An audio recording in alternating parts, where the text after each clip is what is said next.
NJ to the city, hey, you know what's up, know what's up, know what's up. God first, know what's up. Whoop. Presenting Miss Cassidy Hubbard. Part of the process of putting a roster together is having to analyze the risk and front offices. Part of the process. For NFL front offices, part of the process of putting a roster together is having to analyze the risk and reward of their investment in players. For the Bills, picking up Matt Castle is a relatively minimal investment, trading a 7th-round pick for potentially their starting QB. The Jaguars, meanwhile, took a big risk with the hopes of a big reward, selecting Blake Bortles 3rd overall in the 2014 draft.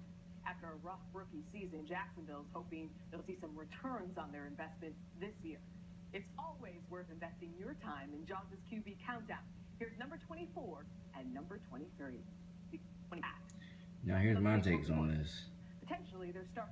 For the Bills, picking up Matt Castle lies the risk and reward of their investment in players. For the Bills, picking up Matt Castle is easy for me. Picking up Matt Castle wasn't definitely not like they keep saying about like Josh McCown. It was a, how do I put it? A door stopper, a short door stopper. You want the long-term solution, but for right now, Matt Castle is just a little door stopper. But if he were to turn into their future like that, then great for them. Of course, the Jaguars took that risk with Blake Bortles in 2014 NFL draft. Watching Johnny Manziel's highlights from college, they probably they're taking a chance on him. Not saying Blake Bortles isn't worth it. He most likely is worth it. But at the same time, I'm telling you, coaching, scheme fit, and a bunch of other things like that. If they had got Jordan Palmer as his veteran mentor backup, they wouldn't have any questions on whether Chad Henne could, should I say, still mentor Blake Bortles. Because how can Chad Henne do that when he can't even mentor his own self?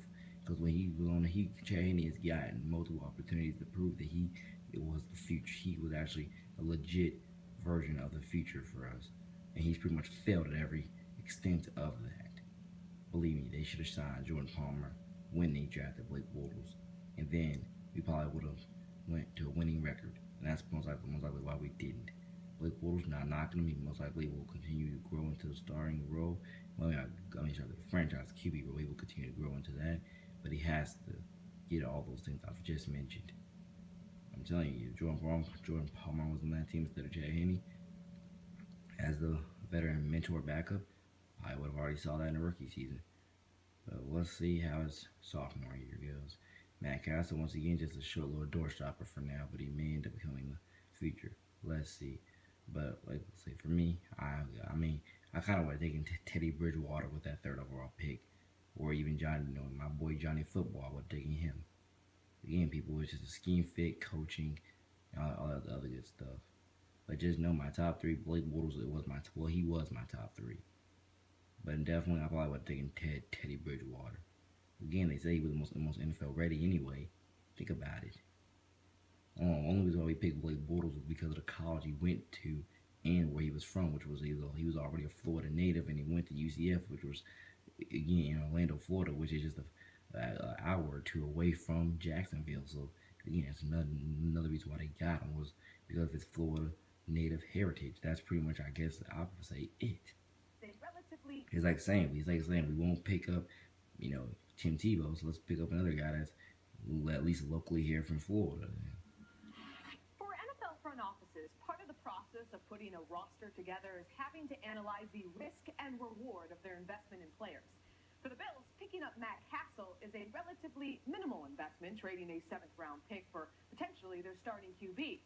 The Jaguars, meanwhile, took a big risk with the hopes of a big reward, selecting Blake Bortles 3rd overall in the 2014 draft. After a rough rookie season, Jacksonville's hoping they'll see some returns on their investment this year. It's always worth investing your time in Jaws' QB Countdown. And it's always worth investing your time in just watching Cassidy Hubbard do what she does best, which is, being an announcer. Number 24 and number 23. And as well, I would have drafted 4th rounder in this year's draft, 2015. That was Bryce Petty. Well, Brett Hundley is a guy that I would have brought in the 3rd, 4th, even 5th round as, again, some more competition for Blake Bortles. You know, what's up. It's also always worth your time listening to Cassie Hubbard's analysis as well, and doing what she does best, which is, being a sports analysis. Sports personality. Sports reporter. You understand what I'm trying to say is, what was it again? Simple as that, y'all know what's up. After a rough rookie season, Jacksonville is hoping they'll see some returns on their investment this year. It's always worth investing your time in Jaws' And it's always worth investing your time to watch her talk, to watch her do what she does best, pretty much, and being a sportscaster, sports analyst. The best option for the Buffalo Bills is Matt Castle. Castle can effectively operate the play-action pass game, which will be a foundation of an offense built on the run. Castle has always been a solid play-action passer in his career.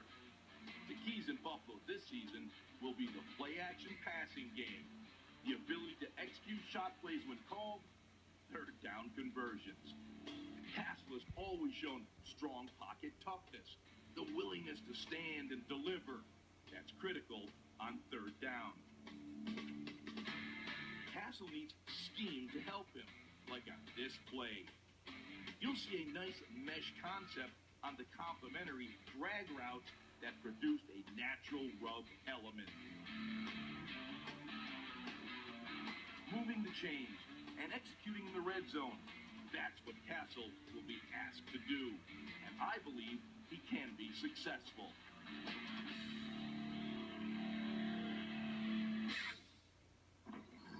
Black Bortles.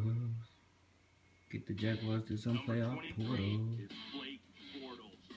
The more I watch Bortles this offseason, the more I like his future. Tough in the pocket, with the ability to make big-time NFL throws deep down the field. He has great size for the position and a very good arm that can drive the football. This play really stood out to me as I reviewed Bortles. It was play action out of base personnel. With the corner's body turned to the inside, Bortles knew he had his tight end on the crosser. He also knew he would take his shot, and he delivered the football.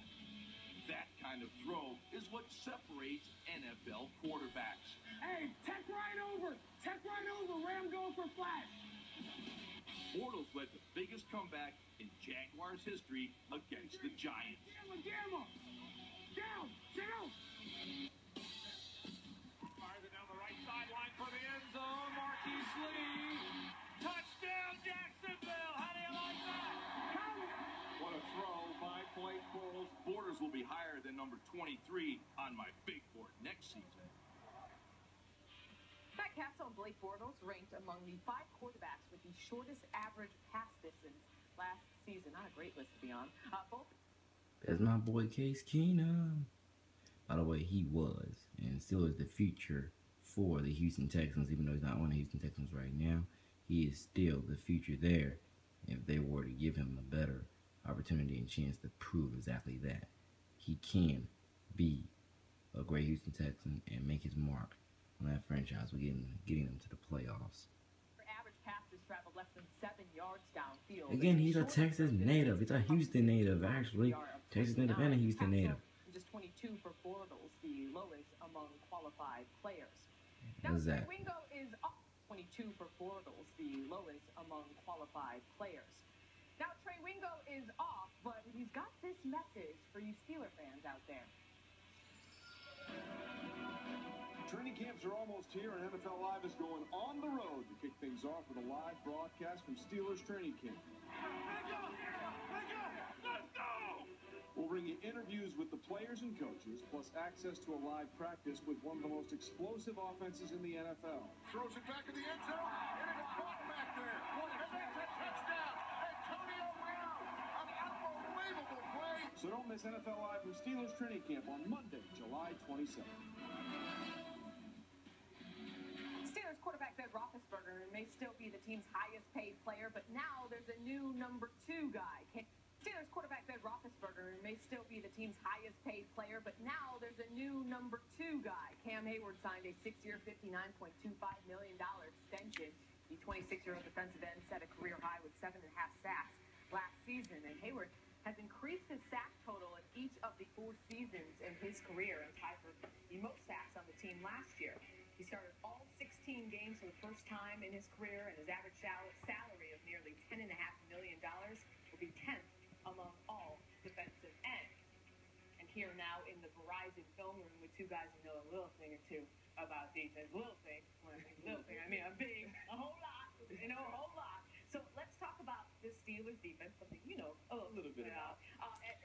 Well, we could go to that, but let me just get this one comment off my chest about Miss Cassidy Hubbarth. Or should I say this one comment off my brain about Miss Cassidy Hubbarth.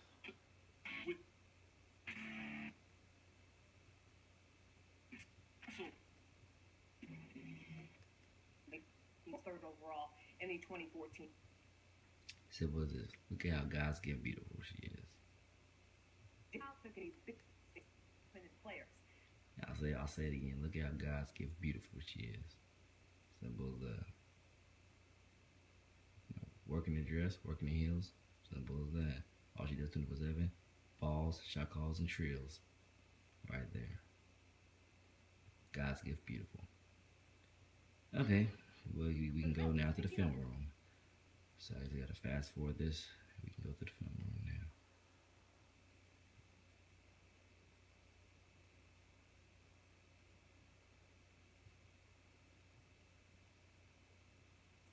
Okay, right there. Big, a whole lot. You guys know a little thing or two about defense. Little thing, when I think little thing, I mean a big, a whole lot, a whole lot. So let's talk about the Steelers defense, something you know a little bit about. Only reason I'm recording this is I have enough tape to record it. So why not? How big is Hayward in that process? He's huge, but the good thing about him, he's almost a bridge between the old guys and the new. I remember watching him cry when we drafted him, and then seeing him come to camp and fight every day in training camp for 2 years. Because he had relentless pressure, relentless pursuit. He's always playing. You know, those veterans don't like it when we're in training camp just trying to get through and the young guy comes in. But he's taking that to the field. Here you see him. He's lined up right here.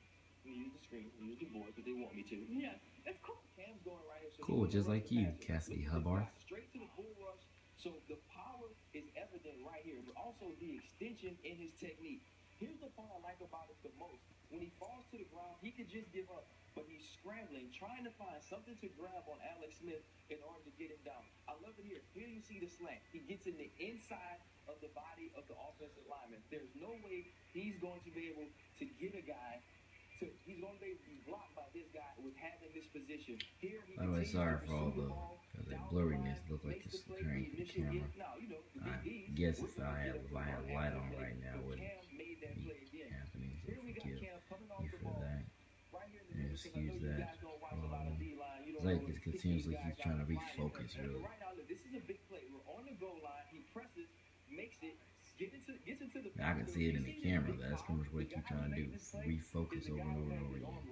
Now, if you're Brian Dawkins or you're Ray Lewis, what you do right now, you take off from about this blue line right here, jump over the head, and you get your JOP, and you get your assisted tackle in the column. Right here, Cam Hayward starts everything for this defense. There's no more Polamalu. Some of it is automatically zooming in or something like You that. need him to be the Like I said, I just keep trying to refocus is all I'm trying to do. Because it looks like it's trying. And that's why he got the big payday. Do you think he can be? Because it kind of looks like it's trying to zoom in to a certain degree, but it's just trying to keep trying to refocus, really. There's a young safety on the Steelers, Shamarko Thomas. A couple of years ago, they drafted him. And I thought that he could be something special. This would be his opportunity because what the Steelers have missed, they've missed the turnovers. They've missed that guy to be able to come down, cause fumbles, get interceptions, and do things to get them off the football field. First, you got to stop the run. That's what this front is for. And then secondly, you have to have somebody in the secondary, hopefully in the middle of the football field, a safety that can come down and do the things, make those big plays. Now, I'm not saying he will. I'm not saying he will be Troy. Troy is a once-in-a-lifetime player. But Shamarko Thomas, I thought, when he came out of Syracuse, showed me some things on film that showed that he could actually be something special. So this is his opportunity. And a lot of expectations for this Steelers defense to finally grow into their own over these last couple years. Pittsburgh finished 26th in the league, which is 33 sacks. Hayward saying he expects You're number